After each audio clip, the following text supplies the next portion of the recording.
예, 오늘은 아모스서 3장입니다. 지난 시간에 우리가 2장에서 특히 좀 교리적으로 중요한 거인에 대해서 또 그 거인과 관련된 나무들에 관해서 좀 살펴봤었습니다.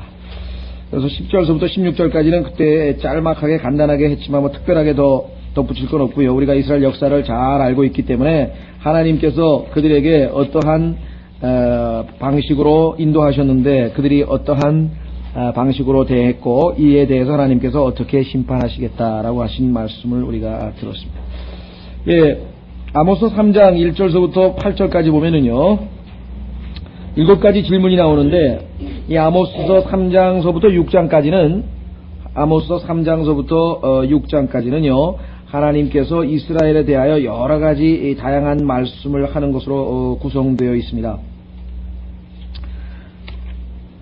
다시 말하면 3장의 경우에는요 하나님께서 1절서부터 9절까지는 8절까지는 7가지 질문을 하시고요 그 다음에는 9절서부터는 심판의 내용이 나오고 4장 전체는 과거에 이스라엘이 지은 죄에 대한 언급과 심판이고 5장 6장은 미래에 하나님께서 그 죄에 대해서 어떻게 심판하실 것인지를 구체적으로 얘기하는 내용으로 되어 있습니다. 전체가 북왕국 이스라엘에 대한 내용으로 나와 있습니다. 자, 그래서요, 우리는 3장 1절서부터 돌아옵니다.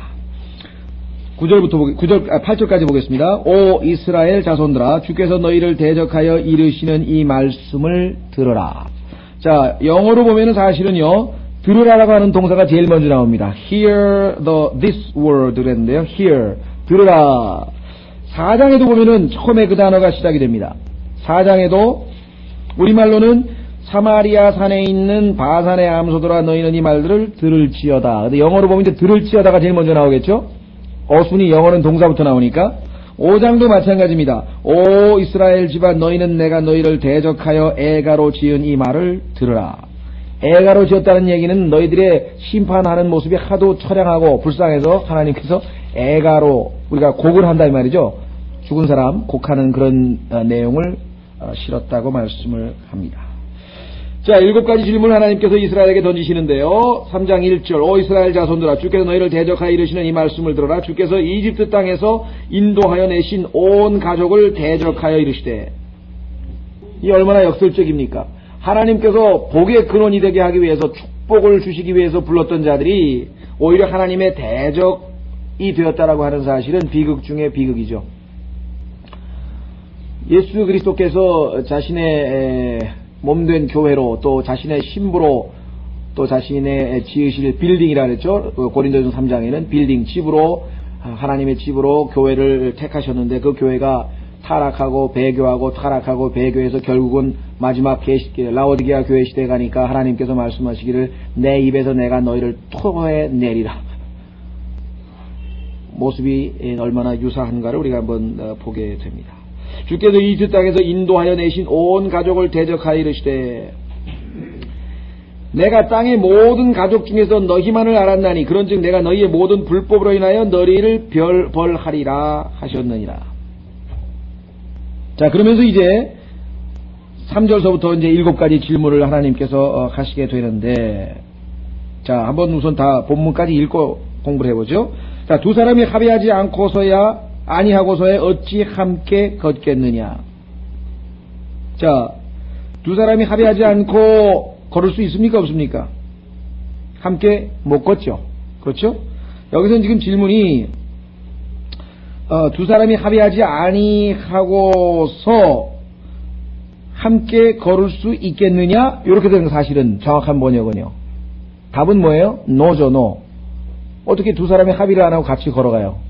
여러분들 이 어린이날이 아니라 운동회인가요? 초등학교 운동회 보면 다리 한 짝씩 묶어가지고 뛸 때 보면은 보조를 맞춰야 뛰지. 그 가다가 이쪽으로 뛰고 저쪽으로 뛰고 또 보조가 안 맞으면 걸어 다니겠습니까? 그렇죠. 자, 마찬가지로 여기는 지금 조금 의역을 했는데 사실은 두 사람이 합의하지 아니하고서 같이 함께 걸을 수 있겠느냐? 이게 없다 이 말이죠. 7가지 질문에 대한 답이 전부 아니에요. 보세요. 사자가 먹이가 없는데 어찌 숲속에서 부르짖겠느냐. 이것도 지금 전부 다 이 어찌라고 하는 말을 집어넣어가지고 번역을 의역을 했는데, 저 같으면 그렇게 안 하겠어요. 그냥, 뭐냐면은, 사자가 먹이가 없는데 숲속에서 부르짖겠느냐? 그 말은 뭐예요? 말이 안 된다 이거죠. 당연히, 먹이가 없는데 왜 울부짖겠냐 이 말이죠. 답은 전부 다 노로 나오는 건데, 이 노라고 하는 답을 끌어내기 위해서 지금 질문을 하고 있는 건데, 지금 어찌라고 하는 말을 집어넣어가지고 강조하는 바람에 조금 어색하게 됩니다. 젊은 사자가 잡은 것이 없는데 어찌 자기 굴에서 소리를 지르겠느냐. 이것도 마찬가지. 젊은 사자가 잡은 것이 없는데 자기 굴에서 소리를 지르겠느냐? 그럴 리가 없다 이거지. 먹이가 있어야 소리 지르지, 먹으려고. 아무것도 먹을 것이 없는데 뭘 소리 지르겠냐. 5절, 새를 잡는 덫이 없는 곳에서 어찌 새가 울무에 걸려 땅에 떨어지겠느냐. 약간 의역이 됐죠? 그대로 번역하면 새를 잡는 덫이 없는 곳에서 새가 올무에 걸려 땅에 떨어지겠느냐? 잡는 도구가 없는데 어떻게 떨어져요? 아니라 이 말이죠. 사람이 아무것도 잡지 못하였는데 덫을 땅에서 집어 올리겠느냐? 뭐 잡았으니까 덫을 들어서 꺼내려고 하겠지. 아무것도 안 잡았는데 어떻게 덫을 끌어올리겠느냐 이 말이겠죠. 6절에 도시에서 나팔을 부는데 백성이 두려워하지 아니하겠느냐. 자, 이것도 지금 보시면은요, 도시에서 나팔을 부는데 백성이 두려워하지 아니하겠느냐? 아니라 이거 두려워하죠. 나팔 부니까 전쟁 났구나. 지금 이라크에서 사이렌 났듯이 지금 공습경보가 울렸는데 사람들이 그냥 뭐 죽으면 어때 하고 그냥 그런 사람이 어디 있어요? 다 지하로 그냥 숨고 다 방공호로 숨어 들어가는 거죠. 주께서 행하지 아니하셨는데 도시에 재앙이 있겠느냐? 없다 이 말이에요. 그러니까 모든 재앙은 누구로부터 오는가? 하나님으로부터 온다 이 말이겠죠. 자, 그래서 이 7가지 질문을 하시고 이렇게 얘기를 합니다. 7절에 분명히 주 하나님께서는 자신의 은밀한 일을 자신의 종 대언자들에게 계시하지 아니하시고는 결코 행하지 아니하시느니라. 8절 사자가 부르짖은즉 누가 두려워하지 아니하겠느냐. 주 하나님께서 말씀하셨은즉 누가 대언하지 아니하겠느냐. 자, 그래서 지금 질문들을 통해서 하나님께서 가르쳐 주시고자 하는 교훈, 이 말씀 속에서 우리가 얻고자 하는 교훈은 한마디로 하면 뭡니까? 우리 동양 사람들이 얘기하는 인과응보라는 거죠. 그렇죠? 원인이 있으니까 결과가 있는 거지. 그렇죠? 심인대로 거둔다 이 말이에요. 그러니까 원인 제공자가 결국은 당연히 그로 말미암은 대가를 치를 수밖에 없다라고 하는 사실을 여러 가지 재미있는 아주 실감나는 질문을 통해서 하나님께서 우리에게 가르쳐 주시려고 한다. 자, 그렇다면은 1절부터 보겠습니다. 오 이스라엘 자손들아, 주께서 너희를 대적하여 이르시는 이 말씀을 들어라. 주께서 이집트 땅에서 인도해내신 온 가족을 대적하여 이르시되 2절 내가 땅의 모든 가족 중에서 너희만을 알았나니. 그래서 이거를 이스라엘을 하나님께서 뭐라고 얘기했냐면은 특유의 백성이라, 특별한 백성이라고 번역했나요? 하여간 이 번역이 성경이 자꾸 바뀌는 통에 지금 영어로는 peculiar people이라는데요. peculiar 하면은 제가 번역하면은 독특한 백성이라고 번역을 할 것 같아요. 근데 특별한 백성이라고 아마 힘정력에는 돼 있는 것 같고, 또 옛날 어떤 성경에는 특유의 백성이라고도 하여간 뭐 특유가 됐든 특별히 됐든 독특한 됐든 하여간 뭔가 다른 백성들하고 하는 다른 취급을 그렇게 하신 것이죠. 자, 내가 땅의 모든 가족 중에서 너희만을 알았나니 그런즉 내가 너희의 모든 불법으로 인하여 너희를 벌하리라 하셨느니라. 자, 하나님의 심판의 대상인 이스라엘은 왜 심판의 대상이 되었는가? 원인이 뭐냐? 원인. 그것은 바로 하나님께서 그들에게 주신 특권을 남용했다는 것입니다. 그렇죠? 하나님이 이스라엘 백성은 특별히 택하여서 그와 언약을 맺으시고 그에게 하나님 자신을 계시하시고 하나님께서 그를 돌보시고 하여간 이루 헤아릴 수 없는 하나님의 말씀을 주시고 헤아릴 수 없는 특권을 받은 자들인데, 그들이 그 특권을 남용함으로 말미암아 결국은 심판을 받게 된다라고 하는 사실. 그렇죠?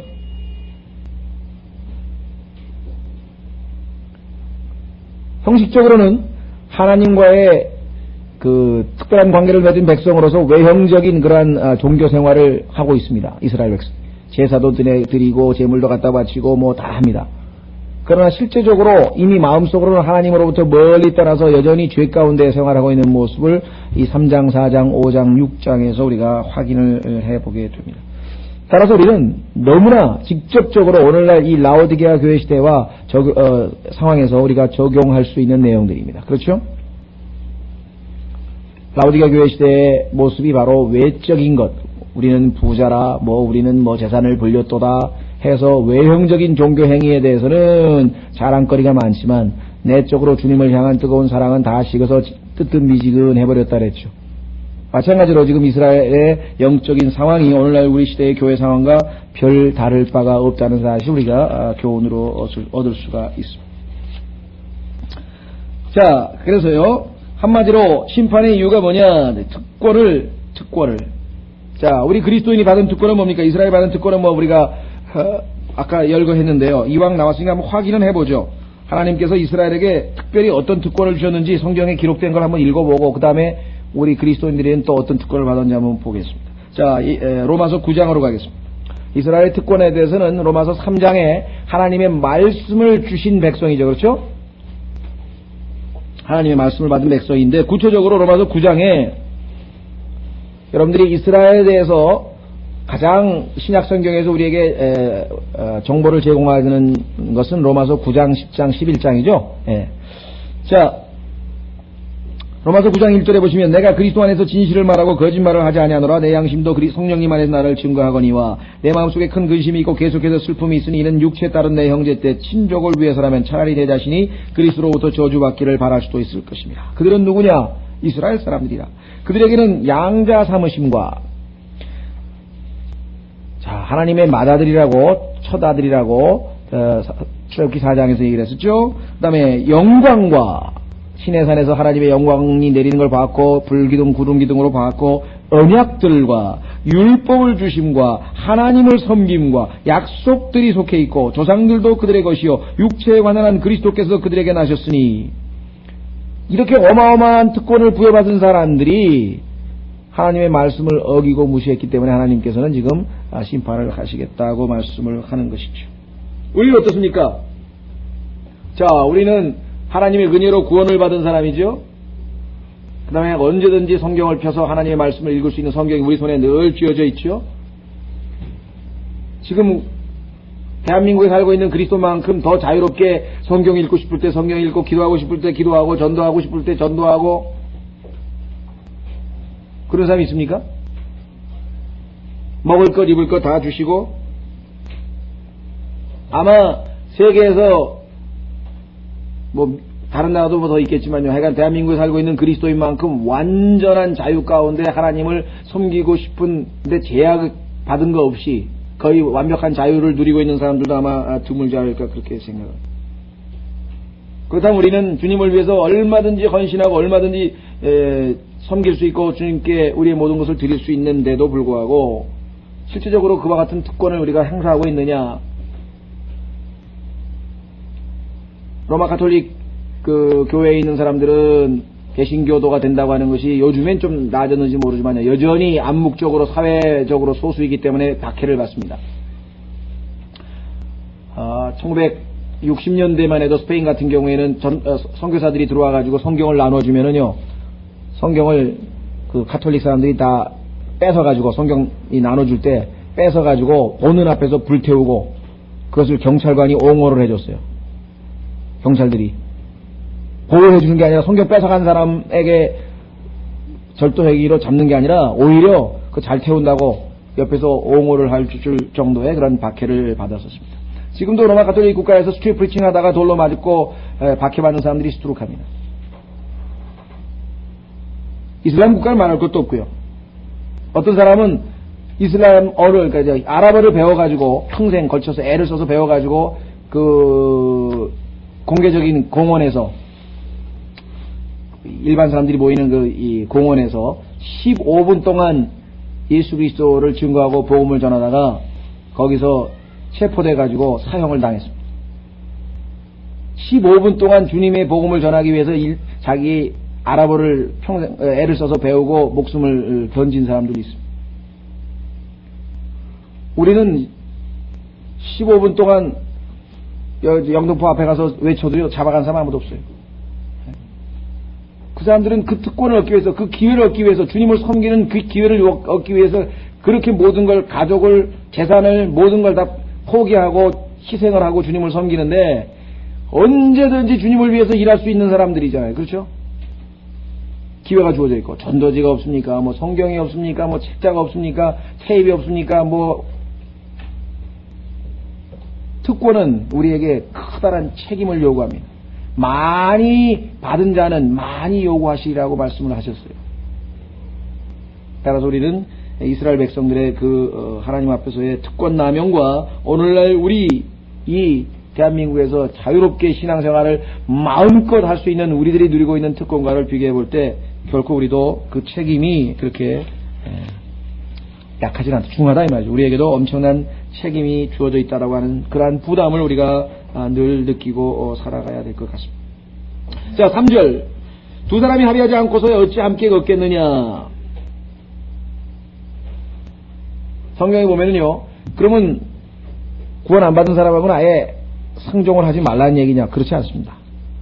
구원 안 받은 사람이 잔치집에 돌잔치에 초청하면 가서 이 반지도 사가서 같이 식사도 하고 그 다음에 장례식에도 가고 직장 동료들의 뭐 어떨 때는 회식도 가고 집안 집들이도 가고 다 그렇습니다. 바울도 초청에 응했고요. 예수님도 초청에 응했고요.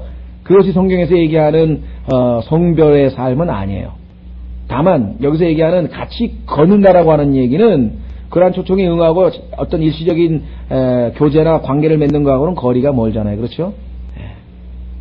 예를 들면은 안 믿는 사람하고 결혼을 한다고 어떻게 되겠어요? 그렇죠. 결혼을 한다? 또 사업을 같이 한다. 이거 굉장히 이게 그렇죠? 또 그 이외에 우리가 충분히 함께 마음을 주고받을 그런 정도의 일을 우리가 같이 하게 될 경우에는 상당한 문제가 생길 것은 너무나 뻔한 얘기입니다. 그리스도인들 교제도 그렇습니다. 우리가 하나님의 말씀을 그렇죠? 기준으로 해서 교제가 되는데 한쪽은 하나님의 보존되신 말씀을 철저하게 최종 권위로 받아들이겠다 그랬는데 한쪽은 아니라 그러면은 한쪽은 나는 다른 성경을 쓰겠다 그러면 벌써 교제가 쉽지 않다는 얘기를 않다는 것을 우리는 잘 알고 있습니다. 그래서 신약적인 적용을 우리가 좀 보면은요 쉽게 이해가 됩니다. 구약에서 하나 보고 신약에서 하나 보죠. 우선 구약부터 한번 보죠. 그러면은 예레미야 15장 보면은요 예레미야 15장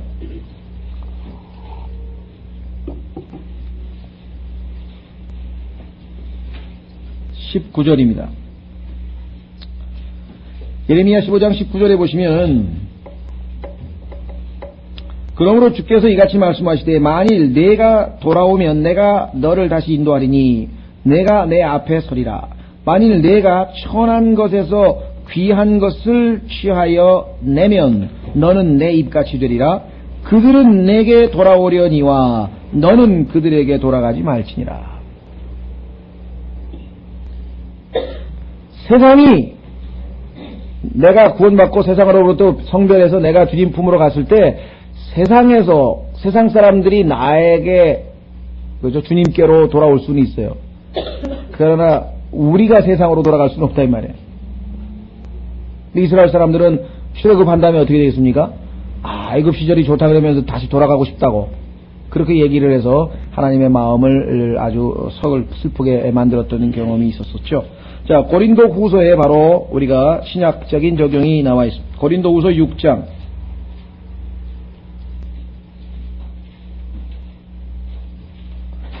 고린도 후서 6장. 14절부터 보시면은요. 고린도 후서 6장 14절. 너희는 믿지 않는 자들과 공평하지 못한 멍에를 매지 말라. 아까 같이 걷는 거랑 멍에 매는 거랑 마찬가지죠. 의와 불의가 어찌 사귀겠으며 빛과 어두움이 어찌 친교를 나누겠으며 그리스도와 벨리알이 어찌 일치하겠으며 혹은 믿는 자가 믿지 않는 자와 어찌 한 몫을 나누겠으며 하나님의 성전과 우상들이 어찌 조화를 이루겠느냐. 그렇죠? 그래서 우리에게는 성별이라고 하는 것이 그리스도인에게 주어진 첫 번째입니다. 그래서 이스라엘 백성들은 어떻게 했습니까? 세상으로부터 떠났죠. 예, 홍해를 건너서 세상과 결별하게 됩니다. 다시 못 돌아가요. 왜? 그 다음에 홍해는 어떻게 됐어요? 예, 완전히 다시 물로 덮여가지고 돌아갈 수 없대요. 배수진이라는 거 아시죠? 배수진. 배수진을 친 거죠. 이제 못 돌아가네. 응? 그래서 우리는 이 아모스 3장 3절에서 두 사람이 합의하지 아니하고서는 어찌 함께 걷겠느냐. 못 걷는다 이 말이에요. 그러니까 아예 함께 걷지 못할 사람하고 합의를 한다는 것 자체가 그렇죠? 의미가 없다는 사실을 우리가 잘 알고 있습니다. 자, 두 번째는요. 사자가 먹이가 없는데 어찌 숲속에서 부르짖겠느냐. 부르짖을 수가 없죠. 왜냐하면 사자라고 하는 그 동물의 특성상 지금 먹이가 나타나서 공격을 하려고 하는 그 시점에 가서 부르짖게 되어 있죠. 그렇죠? 네. 자, 세 번째 질문. 젊은 사자가 잡은 것이 없는데 어찌 자기 굴에서 소리를 지르겠느냐. 그렇죠? 음식이 있어야 지금 먹을 것이 있어야 지금 소리를 지르지 않겠느냐. 다섯 번째는 다섯 번째가 아니죠. 하나, 둘, 셋, 네 번째 질문이네요. 새를 잡는 덫이 없는 곳에서 어찌 새가 올무에 걸려 땅에 떨어지겠느냐. 아무것도 그물도 안 쳐놓고서 새 잡으려고 그러고 올무도 안 쳐놓고 새 잡으려고 할 수가 있겠느냐 이거죠. 뭐 너무나 지극히 당연한 질문이죠. 예, 지극히 당연한 질문들. 사람이 아무것도 잡지 못하였는데 어찌 덫을 땅에서 집어 올리겠느냐.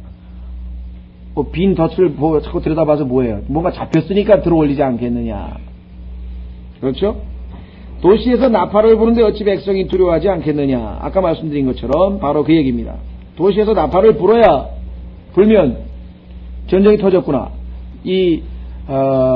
유대인들이 민수기에 보면 하나님께서 이 나팔을 만드는 그 이유, 또 방법, 그 다음에 부는 목적, 여러 가지를 설명했는데 그 중에 하나 보면은 이제 부는 방법에 따라서 우리도 그렇죠. 군대 가면은 기상나팔이라는 게 있잖아요. 그렇죠? 그 다음에 진군나팔이 있고 무슨 공격명령이 있고 옛날에 우리 이조 시대에는 뭘 했나요? 나팔이 아니고 북을 쳤나요? 북을 쳤나? 어떻게 됐나? 하여간 그것도 있죠. 공격하려는 그 방법이 있잖아요. 그래서 나팔을 불 때 회중들이 하나님 앞에 소집되기 위해서 모이는 나팔이 있고 그래서 전쟁을 알리는 경고의 나팔이 있고 뭐 이런 것들이 있는 거죠. 그래서 여기서는 지금 경고 나팔에 대한 얘기입니다. 자, 그 다음에 주께서 행하지 아니하셨는데 어찌 도시에 재앙이 있겠느냐. 자, 이 재앙이라고 하는 말은 영어로 보면은요, evil이라는 단어인데 악이라고 하면 우리가 선과 악이라고 할 때, 그죠? 선과 악이라고 할 때 악입니다.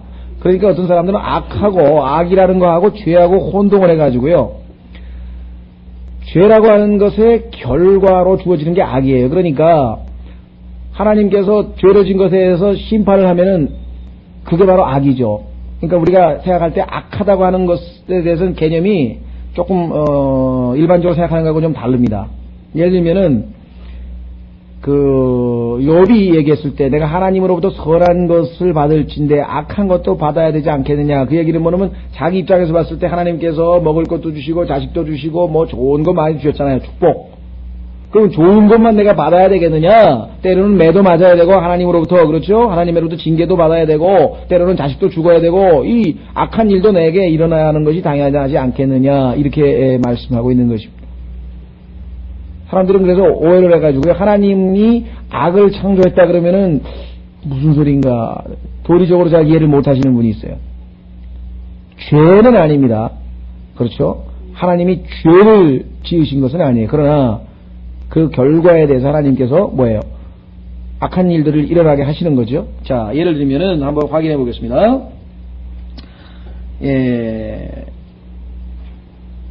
6절에 끝부분에 주께서 행하지 아니하셨는데 어찌 도시에 재앙이 있겠느냐 했을 때 이 재앙이라고 하는 말은 하나님의 그 심판이 악한 일이 일어날 때 의역을 해서 지금 재앙이라고 하는 용어를 곳곳에 썼었습니다. 하나님께서 어떠한 경우에 재앙을 허락하시는가 한번 확인을 해보겠습니다. 이사야서 45장 7절에 보면 하나님께서 분명하게 악을 창조하셨다고 기록되어 있습니다. 이사야서 45장 7절.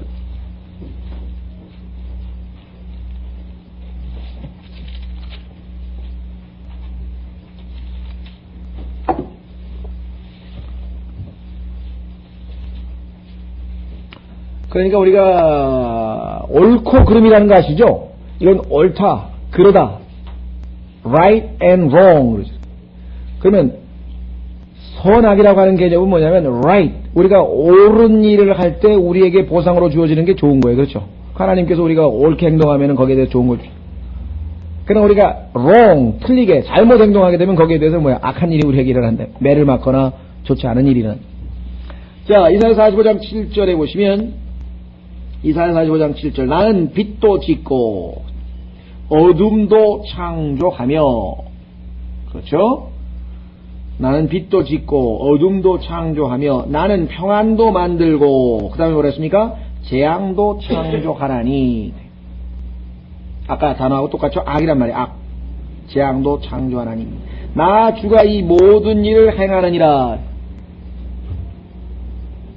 그러니까 하나님께서 우리에게 때로는 재앙 또는 악한 일, 나에게 나쁜 일, 좋지 않은 일 그러한 것도 주신다는 것이에요. 이것을 잘 모르면 신앙생활하는데 커다란 아주 걸림돌이 됩니다. 마치 하나님은 처음부터 끝까지 우리에게 항상 좋은 것만 해주시는 것으로 좋은 것만 해주시는 것으로 오해를 하게 된다 이 말이에요. 자, 한번 확인해 보겠습니다. 욥기 2장 10절에 보시면 욥의 신앙 고백입니다. 욥기 2장 10절.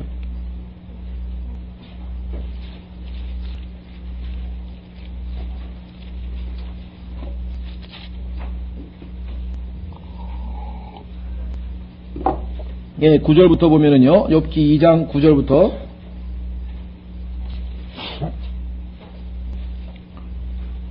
욥의 아내가 어리석은 아내였죠. 몰랐다 이게. 하나님이 어떤 분인지 잘 몰랐다. 욥기 2장 9절 이에 그의 아내가 그에게 이르되 당신이 아직도 당신의 순전함을 지키느냐 하나님을 저주하고 죽으라 하되 욥이 그녀에게 이르기를 당신이 어리석은 여자들 같이 말하니 뭘 모르고 얘기하는구나.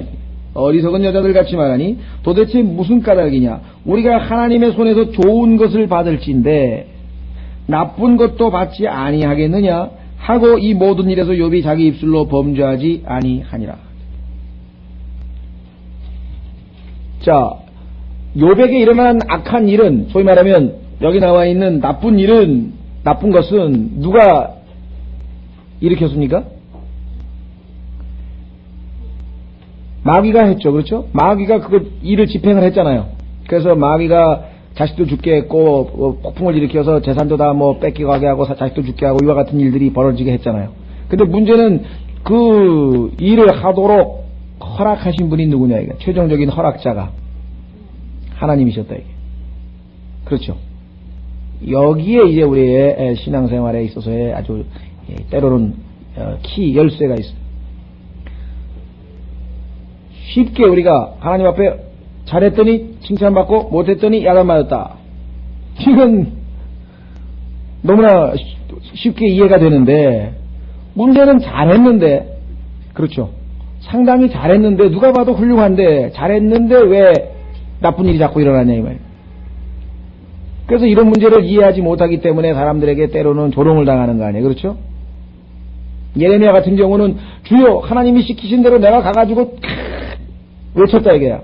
하나님이 나보고 이 민족에게는 악한 일이 일어나리라 그렇게 외치라 해서 내가 악을 외쳤다 이게. 악을 외쳤다 이게. 그랬더니 이 사람들이 이 매국노라고 나를 막 욕을 하고 말이지 그냥 잡아다가 감옥에 가두고 막 엄청나게 핍박을 받았다 이 말이에요.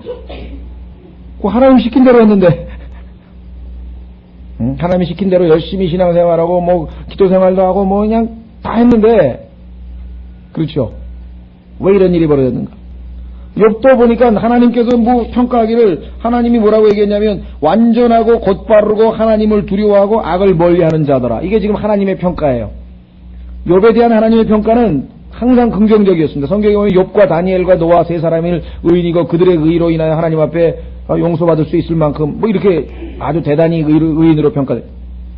완전하고 곧바르고 하나님을 두려워하고 악을 멀리하는 자더라. 예? 똑같은 단어예요. 그러니까 지금 영어 한 단어에 evil이라고 하는 단어를 이제 우리말로 하다 보니까 좀 어색하니까 재앙으로 하고 나쁜 것으로 하고 그 다음에 악으로 하고 이렇게 해서 지금 한 단어를 세 가지로 했는데 그것이 틀렸다고 볼 수는 없습니다. 왜냐하면 똑같은 일이 히브리어에서 영어로 갈 때도 그렇게 되거든요. 그러니까 히브리어는 한 단어인데 영어로는 여러 단어로 갈 수밖에 없는 경우가 있긴 있어요. 마찬가지로 또 헬라어도 마찬가지고요. 뭐 그래서 제가 지금 확인을 안 해봤습니다만 얼핏 듣기로는 뭐 영어의 헬라어의 코이노니아라고 하는 단어가 영어로 뭐 26개로 번역이 됐다고 누가 그렇게 얘기를 할 정도니까. 그래서 우리말에 이 악이라고 하는 단어를 하나만 가지고는 처리하기가 좀 어려울 때에는 뭐 재앙이라든가 뭐 나쁜 것이라든가 이렇게 번역할 수 있는 그것은 틀린 건 아니고요. 근데 이제 우리가 성경을 공부할 때는 할 수 없이 하나님께서 보존해 주신 영어 성경을 가지고 단어와 단어를 맞춰야 이 여기서 얘기하는 악하고 이거하고 재앙하고 같은 거구나. 이게 확인이 돼야 말씀이 풀리거든요. 성경을 성경으로 풀어야 되니까. 그래서 우리가 지금 이 영어를 참조로 아니할 수가 없는 거죠. 자, 그래서요. 하나님 이렇게 높이 평가하고 훌륭하게 평가했는데 어떻게 해서 욥은 이런 고난을 당했는가. 놀라운 사실은요. 이것이 오늘날 통해서 하나님을 알지 못하는 사람, 거듭나지 못하는 사람들은 여전히 안 풀리는 문제예요. 이해가 안 되는 거예요. 근데 세계에서 가장 처음으로 쓰여진 책, 성경에서 최초로 쓰여진 책인 이 욥기라고 하는 이 책의 주제가 바로 그거거든요. 왜 의로운 사람, 악인이 벌 받는 거야 뭐 너무나 상식적인데 왜 의로운 사람이 고난을 당해야 되느냐? 이게 지금 이해가 안 된다는 말이에요. 그것은 뭐예요? 하나님이 허락하셨기 때문에, 하나님이 원하신 건 아니에요. 하나님이 원하신 건 아니에요. 그러나 하나님이 허락하셨기 때문에 그런 일이 일어났다. 이유는 뭐냐? 그것은 바로 욥기, 나중에 여러분들 보시면은 욥기 31장에 보면은 욥의 자기의 때문에 그렇다는 것입니다. 욥이 하나님 평가하시기에 완전하고 곧바르고 하나님을 두려워하고 악을 멀리하는 훌륭한, 누가 봐도 신앙인인데 그 마음속 깊은 곳에 저 아래 어떤 게 있냐면은 나는 이렇게 의로운 사람이야 라고 하는 것을 지금 self-consciousness, 의식하고 있는 거예요. 하나님의 은혜로 우리가 선을 행하면, 하나님의 은혜로 우리가 이렇게 좋은 열매를 맺게 되면은 바울처럼 내가 나된 것은 하나님의 은혜로라. 자기 자랑을 안 한다 이 말이에요. 그렇죠? 근데 욥은 지금 자기가 의로웠던 것이었거든요. 그러다 보니까 나중에 뭐예요? 하나님보다 자기가 더 의롭다고 하는 생각까지 간 거예요. 왜? 하나님께서 왜 내가 이렇게 의로운데 이런 벌을 받아야 되느냐 이렇게 됩니다. 그래서 이게 참 신앙생활 할 때 보면은요, 이 자기의라고 하는 것이 아예 노골적으로 드러나는 사람들이 있어요. 대표적인 경우 바리새인 같은 사람이죠. 하나님 저는 뭐 저 세리처럼 뭐 저런 짓도 안 하고 뭐 저 창녀처럼 죄도 안 짓고 나야말로 정말 이렇게 정말 제대로 된 하면서 뭐 2번 금식하고 뭐 하고 하면서 그냥 자기 자랑을 하면서 하늘을 탁 쳐다보면서 손을 들고 기도하잖아요. 옆에 있는 사람이 저 사람 대단한 사람이네. 근데 한 사람은 고개 푹 숙이고 나는 하늘을 쳐다볼 수도 없는 죄인입니다. 불쌍히 여기소서 했던 그런 사람들이 있잖아요. 그렇죠? 이렇게 노골적으로 자기가 드러나면 우리는 금방 알아차리는데 대부분의 훌륭한 그리스도인을 보면은 자기가 안 드러난다고.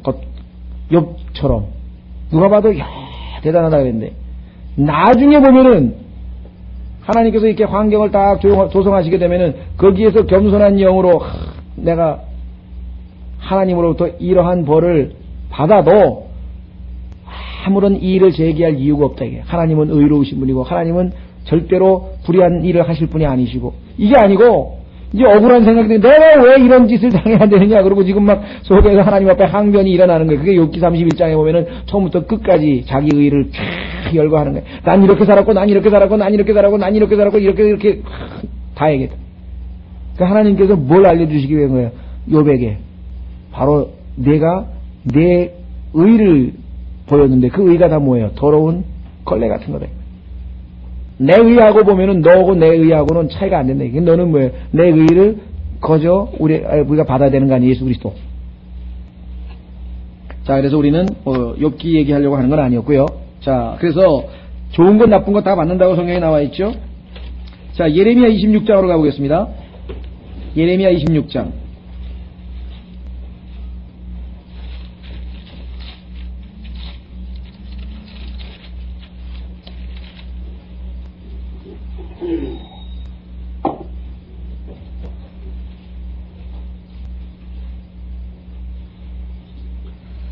자, 12절서부터 보겠습니다. 예레미야 26장 12절서부터.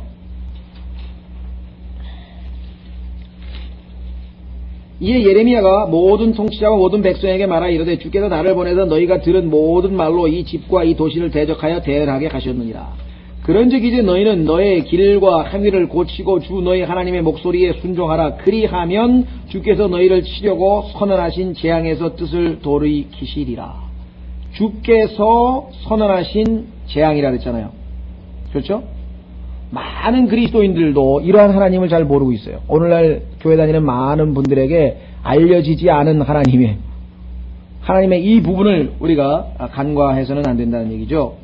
그래서 14절 나에 관하여는 보라 내가 너희 손에 있으니 너희 보기에 좋고 합당한 대로 내게 행하려니와 너희는 분명히 알지니 너희가 나를 죽이면 분명히 너희가 무죄한 피를 너희와 이 도시와 그 거주민들에게 돌리는 것이니 이는 진실로 주께서 나를 너희에게 보내사 이 모든 말씀을 너희 귀에 말하게 하셨음이니라.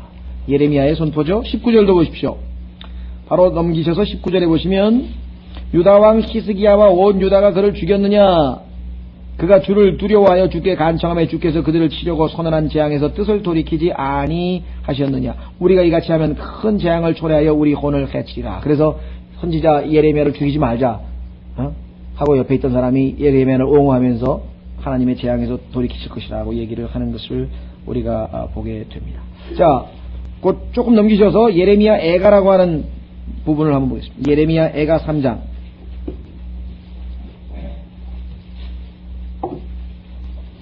예레미야 3장 37절 38절 예레미야 3장 애가 죄송합니다. 예레미야 애가 3장 37절과 38절입니다. 주께서 어떤 일을 명령하지 아니하셨는데도 그것을 말하여 이루어지게 할 자가 누구이랴?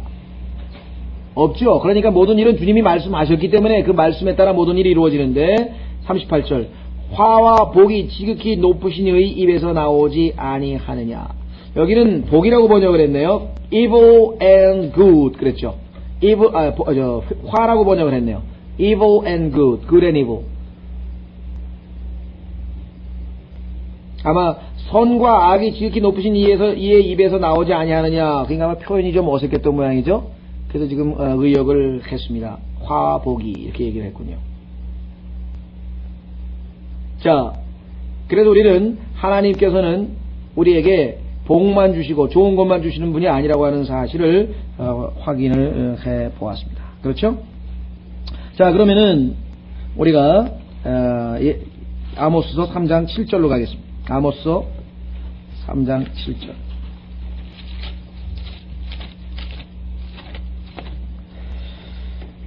분명히 주 하나님께서는 자신의 은밀한 일을 자신의 종 대언자들에게 계시하지 아니하시고서는 결코 행하지 아니하시느니라.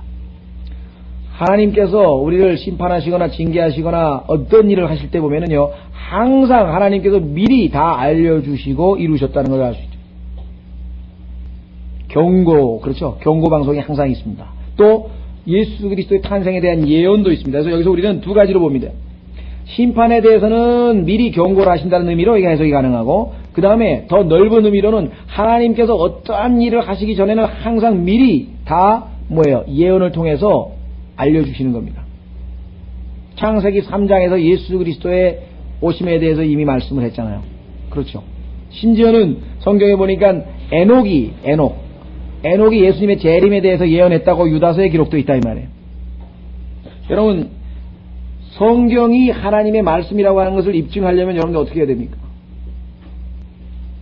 여러 가지로 입증할 수 있어요. 어떤 분들은 성경의 통일성, 성경의 베스트셀러가 됐다, 성경은 몇천 년이 지났는데 박해를 받았는데 아직도 안 없어지고 여전히 남아있다.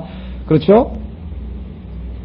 성경은 통일성, 예를 들면은, 40명이 넘는 저자가 1500년이 넘는 기간 동안에 썼는데 어떻게 창세기 1장부터 계시록까지 일관성 있게 하나의 주제로 예수 그리스도에 대해서 얘기할 수 있겠느냐, 이런 게 어떻게 가능하냐.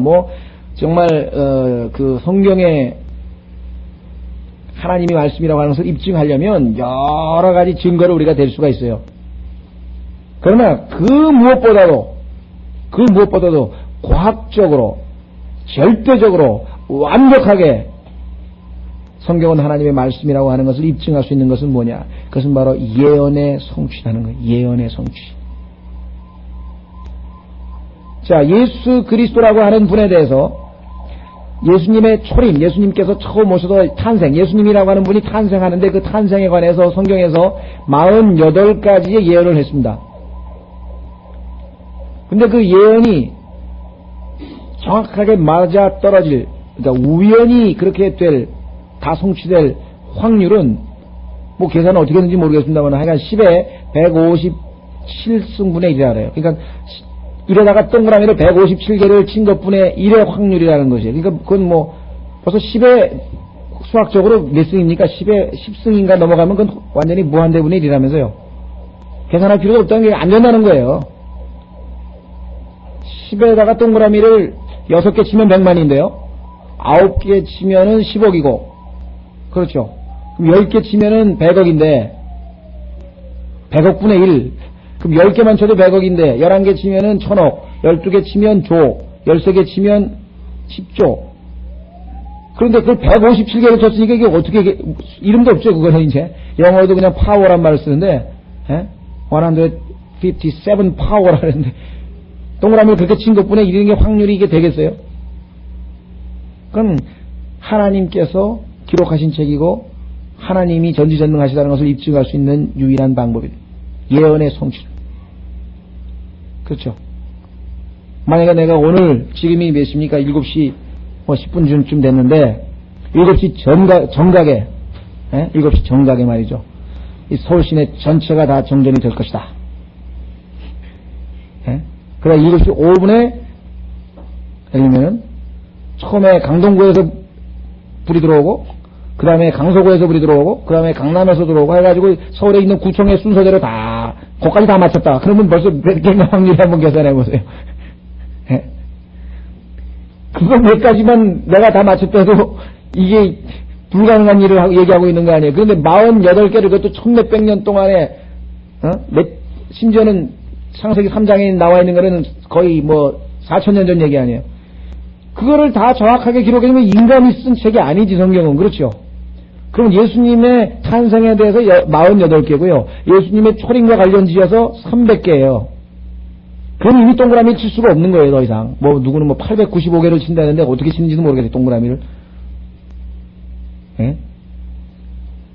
그러면 재림 때 이루어질 500개까지 합쳐서 약 800개의 예언이 있는데 그 예언이 다 성취될 확률은 제가 듣기로는 지구에, 온 우주에 존재하는 뭐 전자의 수가 뭐 10에 23승밖에 안 된다고 누가 뭐라고 얘기를 했다면 그것도 어떻게 계산하는지도 몰라요. 저한테는 숫자 개념이 안 돌아오는데 하여간 한마디로 얘기하면은 예언의 성취야말로 과학자들도 그렇죠? 아무리 과학을 신봉하는 사람도 하나님 앞에서 성경이 하나님의 말씀이라고 하는 것을 입증하지 않을 수 없다라고 하는 것입니다.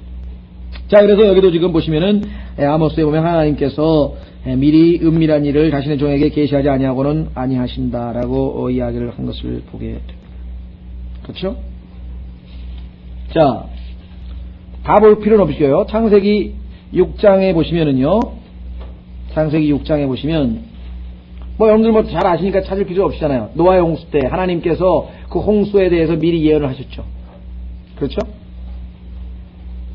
그래가지고 노아에게 방주까지 지어서 다 대비책까지 다 마련해주고 그 다음에 사람들에게 다 알려주라고 해가지고 노아가 120년 동안 외쳤고 근데 어떤 사람들은 하나님께서 너무너무 정말 잔인하시고 너무너무 하시다. 왜?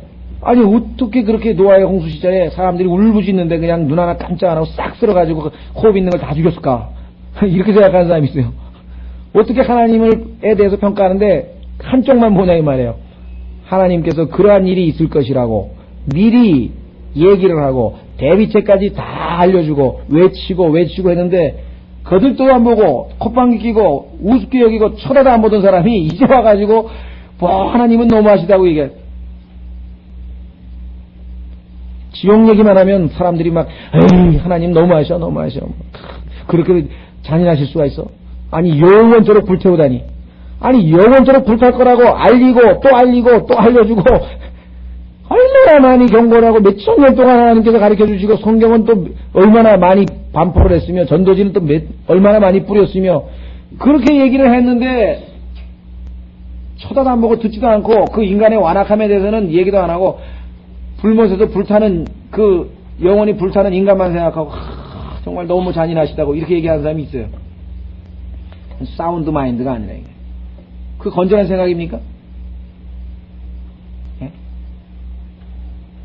담배를 피우면 폐암에 걸린다고 그냥 길거리에서 무슨 지하철 앞에서 무슨 막 속에 타들어간 폐도 다 보여주고 막 암덩어리도 보여주고 막 광고도 하고 뭐도 하고 막 얼마나 많이 했어요. 코미디언까지 막 죽어가면서 그냥 막 나와가지고 이렇게 된다고 막 얘기를 했는데 그 담배를 계속 펴가지고 암에 걸려놓고 정말 하나님 너무하시다고 말이야.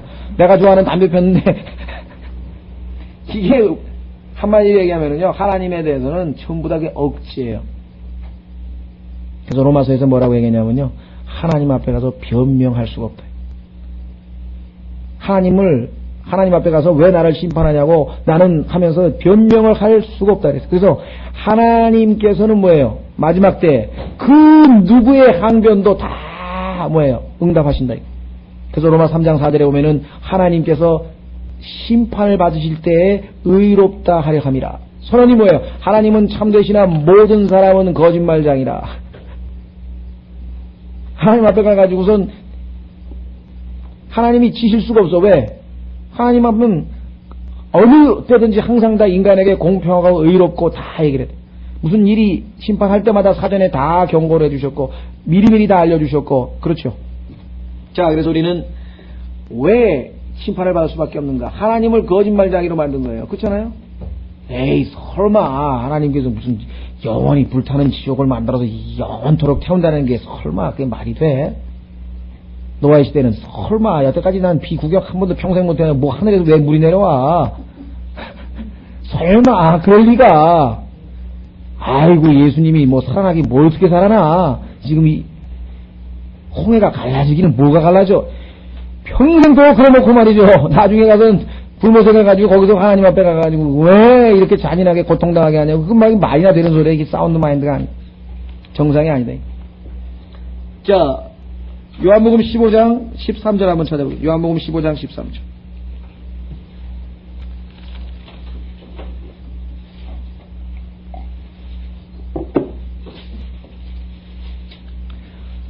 의로운, 자, 여기서 우리가 좀 초점을 맞출 것은요, 당대의 의로운 노아에게 하나님께서 하나님의 계획을 미리 알려주셨죠. 은밀한 일을.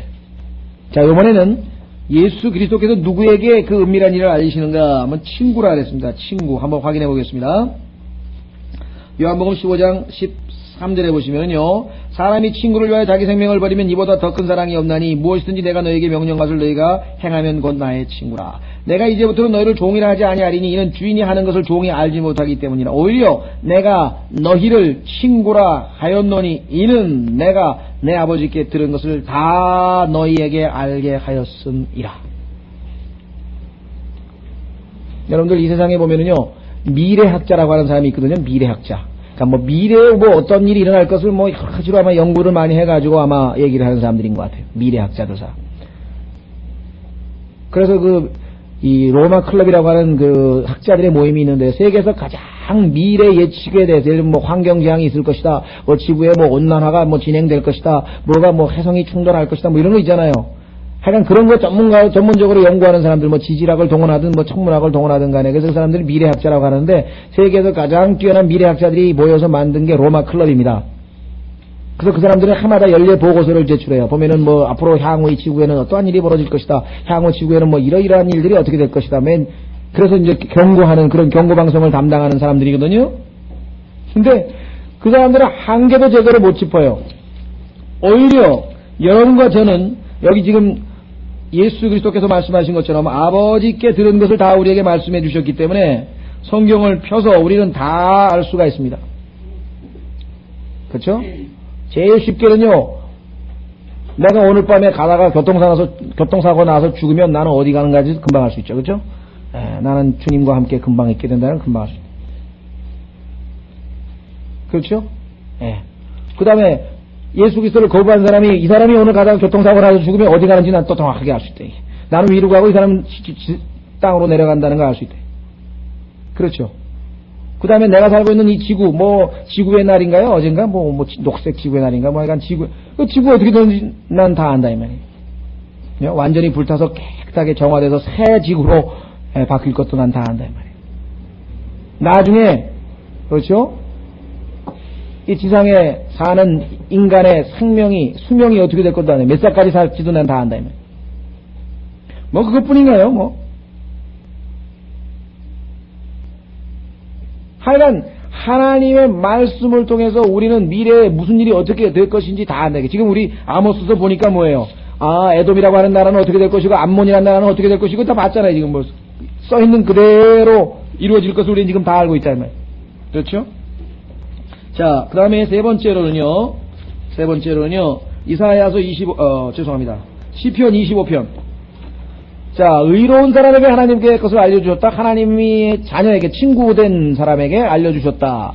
자, 요번에는 시편 25편 14절에 보시면은요, 누구에게 알려주셨는가? 시편 25편 14절.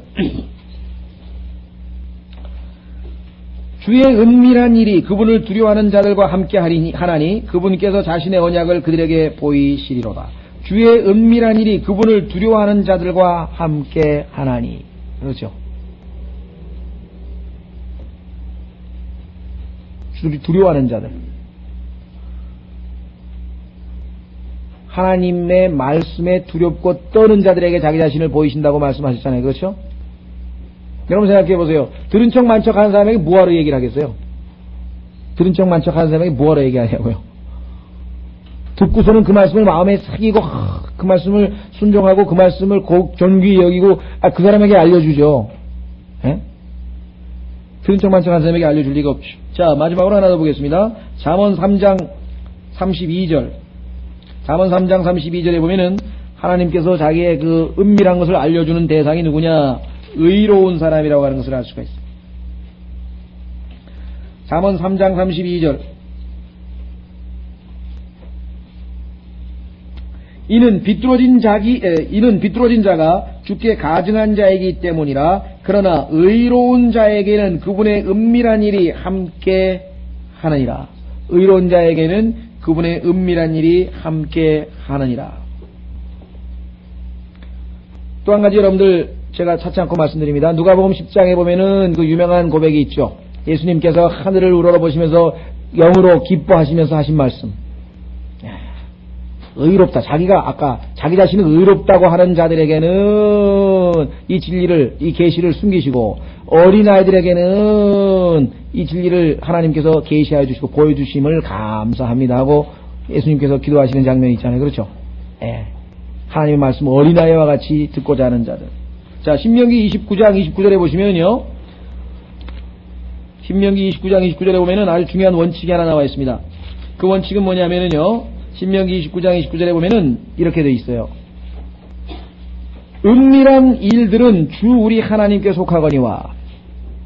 그러니까 하나님께서 계시하여 주시기 전에는 절대로 몰라요. 은밀한 일들은 주 우리 하나님께 속하거니와.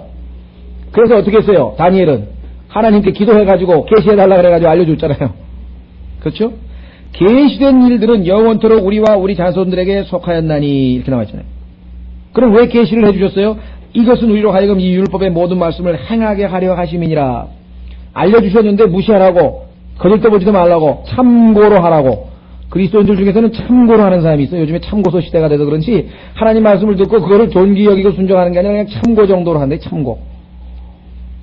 제가 옛날에 킹제임 성경에 대해서 책이 있었어요. 그래서 하나님께서는 한 가지 성경만 쓰셨다. 이 책을 가지고 내가 다니던 그때 이제 목사님에게 이거 한번 좀 읽어보시라고. 그래서 저는 이제 이야 하면서 이제 이 목사님도 막 알아보려고 막 나같이 열을 내겠지. 근데 그게 아니고 나중에 만났더니 참고할 만합디다. 야 이거 그때 제가 엄청나게 충격을 받았어요. 아니 성경이 이렇게 많이 틀렸대는데 참고할 만합디다가 이게 지금. 예? 자, 여러분들 엘리야의 제자들이 엘리사에게 뭐라 그래요? 당신의 스승, 엘리야가 이제 곧 휴거될 것에 대해서 알고 있지 않습니까? 다 알고 있어요. 그렇죠? 다 알려주신다고 하나님께서는요. 자, 그러니까 우리가 나는 모르는데, 게을러서 모르는 거지. 성경 안 읽었으니까 모르는 거지. 누가. 자, 마지막으로 진짜 마지막이네. 한 구절 찾고 마치겠습니다. 고린도전서 2장, 고린도전서 2장 11절에서 12절입니다. 정말 하나님의 말씀에 대한 해석에 있어서 중요한 말씀이죠. 고린도전서 2장. 우선 9절부터 보겠습니다. 그러나 이것은 기록된 바 하나님께서 자신을 사랑하는 자들을 위하여 예비하신 것들은 눈이 보지 못하였고 이 세상에 어떠한 눈도 본 적이 없어요. 귀가 듣지 못하였고 인간의 귀로 들어본 적이 없어요. 사람의 마음속에 들어가지도 못하였다. 그 누구도 마음속에 있지도 않았어요. 자, 말씀드린 것처럼 소크라테스의 삼파술이 틀렸다는 것이 입증된 거죠. 임마누엘 칸트의 소위 말하면 선험적 무슨 뭐 어쩌고 이런 그 이론들 다 잘못됐다 이거. 사람들은 인간이 태어나면서 진리를 몸에 아주 내재적으로 가지고 태어난다고 얘기를 하고 있고, 그렇기 때문에 철학자가 산파 역할을 하면서 그 안에 있는 진리라고 하는 옥동자가 바깥으로 나올 수 있도록 조금씩만 대화만 좀 해주면, 그걸 산파술이라고 그래요. 그러면 진리를 깨달을 수 있다고 그래요. 천만의 말씀이에요. 인간의 눈으로는 진리를 본 적도 없고 들은 적도 없고 마음에 들어간 적도 없다고 성경에 써 있대요. 바깥에서부터 하나님께서 넣어주셔야지 된다 이 말이죠. 철학이라고 하는 것이 얼마나 처음부터 빗나가는가를 우리가 알 수 있죠. 10절에 오직 하나님께서 자신의 영으로 우리에게 그것들을 계시하셨으니 이것이 유일한 방법이에요. 그러니까 헬라 철학은 아예 전제부터 빗나가 버렸다는 말이에요. 이는 성령께서 참으로 모든 것 곧 하나님의 깊은 것들까지도 살피시기 때문이라. 그렇죠. 놀라운 사실은요, 오늘날의 복음 전도자 중에 그 세계적으로 유명한 빌리 그레함이 설교를 하면서 2장 9절을 딱 설교를 하고요, 따라서 성경은 정말 깨닫기 어려운 것이다 이러고 결론을 내린 거예요. 그래서 내가 이야 사운드 많이, 아니 그 아래 하나님께서 9절에 뭐라 그랬어요? 9절까지만 보면 그렇지, 그건 거듭나지 않은 사람은 그러니까 뭐 영적인 것은 백날 봐도 모른다는 얘기 아니겠어요. 그렇죠. 그러나 10절에 오직 하나님께서 자신의 영으로 우리에게 그것들을 계시하셨으니 이는 성령께서 참으로 모든 것 곧 하나님의 깊은 것들까지도 살피시기 때문이라. 이렇게까지 다 알려주셨다 그랬는데 11절 사람의 것들을 사람의 속에 있는 사람의 영 외에 누가 알려 이와 같이 하나님의 것들도 하나님의 영 외에는 아무도 알지 못하느니라. 그래서 어렵다는 얘기인가요? 아니죠. 왜? 12절 이제 우리가 세상의 영을 받지 아니하고 오직 하나님으로부터 난 영을 받았으니 이것은 우리로 하여금 하나님께서 우리에게 값없이 주신 것을 알게 하려 하심이라. 이게 알려주신다 그랬는데, 그래서 이 성경 해석이요, 말씀드린 것처럼 문맥에서 딱 띄어가지고 구절만 딱 띄어가지고 설교하면 따라서 뭐예요? 본 적도 없고 들은 적도 없고 마음에 들어온 적도 없고 따라서 성경은 무지무지하게 어렵다. 이게 결론을 내린 거예요. 이게 지금 웃은 얘기 같지만 지금 교계에서 전개되는 설교의 대부분이 다 이런 식으로 성경을 갖다가 해버린다. 예? 자, 그래서 우리는 오늘 이 아모스서 마지막이요 3장 7절까지 했습니다. 다음 시간에 8절은 우리 결론적으로 내릴 수 있는 말씀이기 때문에 사자가 부르짖은즉 누가 두려워하지 아니하겠느냐. 다 두려워하죠. 주 하나님께서 말씀하신즉 누가 대언하지 아니하겠느냐. 조금 더 8절에 대해서 좀 다음 시간 좀 보완하고 9절서부터 15절까지 그 다음 주제로 넘어가도록 하겠습니다. 오늘은 7절까지만 했습니다. 좀 쉬었다가